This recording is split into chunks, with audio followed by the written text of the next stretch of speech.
అనుమానం పెనుభూతమై కంటికి రెపలా చూసుకోవాల్సిన భార్యను కాటికి పంపాడు భర్త. అందరూ చూస్తుండగానే నడి రోడ్డుపై ఆమెను కత్తితో 7 నుంచి 8 సార్లు పొడిచి చంపాడు. భార్యను చంపేసి వెంటనే అతను కూడా సూసైడ్ చేసుకోవడానికి ట్రై చేశాడు. ఈ దారుణమైన ఘటన బెంగళూరులో జరిగింది.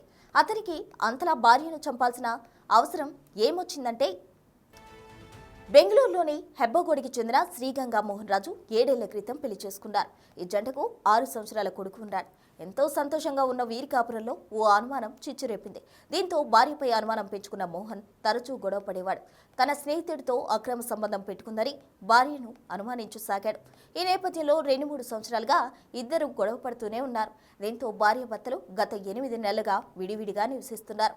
ఈ క్రమంలో ఇటీవల కుమారుడిని కలవడానికి మోహన్ రాజు రాత్రి వేళ శ్రీగంగ ఇంటికి వచ్చాడు. దీంతో భార్యాభర్తల మధ్య మరోసారి గొడవ జరిగింది. ఆ మరుసటి రోజు ఉదయం శ్రీగంగ తన కొడుకును స్కూల్లో దింపడానికి బైక్ మీద వచ్చింది. అయితే ఆమె కోసం అక్కడే ఉన్న భర్త మోహన్ ఆమెపై దాడి చేశాడు. తనతో పాటు తెచ్చుకున్న కత్తితో శ్రీగంగను 7 నుంచి 8 సార్లు పొడిచాడు. తీవ్రంగా గాయపడిన శ్రీగంగను స్థానికులు హాస్పిటల్కు తరలించారు. కానీ ఆమె అక్కడ చికిత్స పొందుతూ మరణించింది. సమాచారం అందుకున్న హెబ్బగోడి పోలీసులు సంఘటనా స్థలికి చేరుకుని నిందితుడు మోహన్ రాజును అరెస్ట్ చేశారు. దీనిపై కేసు నమోదు చేసి దర్యాప్తు ప్రారంభించారు.